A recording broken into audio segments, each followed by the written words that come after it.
Welcome back, everyone. Today we're talking about the Hunter Zenith variant of the Overpower Pulverize build. And this build is a slightly better boss killer, meaning that you can do things like Uber Lilith a little easier, or if you're running a bunch of seasonal bosses all at once, it's nice to do. And you don't have to pick and choose builds. You can actually quickly transition from one to the other, simply just by changing a couple pieces of gear and some skill tree points. I'll show you how to do all of that right now. We're going to equip the Hunter Zenith ring, and we're going to replace Aspect of the Umbral. Aspect of the Umbral restores resource when we crowd control an enemy, so because of that, we can actually remove Aspect of Quicksand from our boots. You can use whatever you like here. Ghost Walker's a great choice.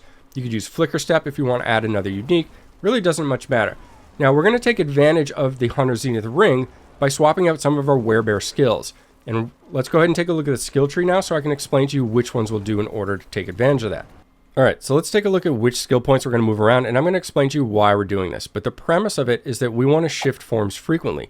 The ring, Hunter Zenith, actually grants points in quick shift, and we're going to further capitalize on this. Meaning we want to shift into a form other than bear, and then shift back so that we can take advantage of this multiplicative damage. So we're going to remove Grizzly Rage, and we're actually going to replace it with Petrify.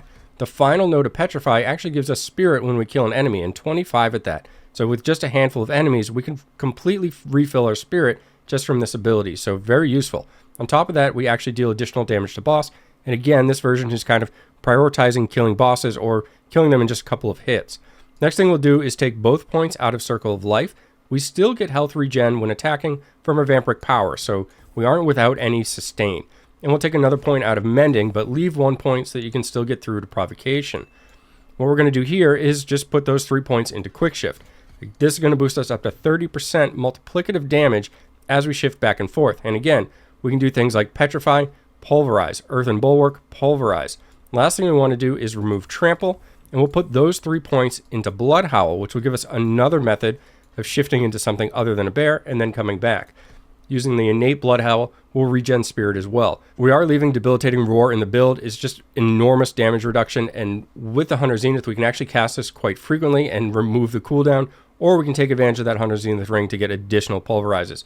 So I'm going to show you gameplay from both versions at the same time. That way you can kind of compare the energy regen, and I'll label them so that you know which one is which.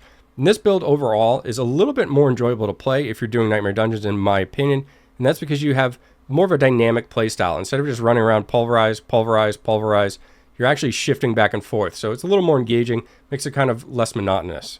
For the gameplay, I've chosen a tier 74, and this is because I happen to have two nearly identical sigils for it, so it made comparing them really easy.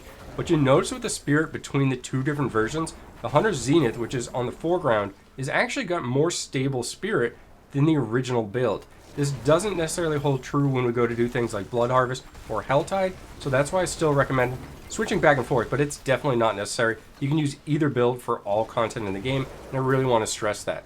On top of that, both builds move really quickly, and both are capable of clearing tier 100, which I mentioned before, and we'll show some of that gameplay with the new version as well.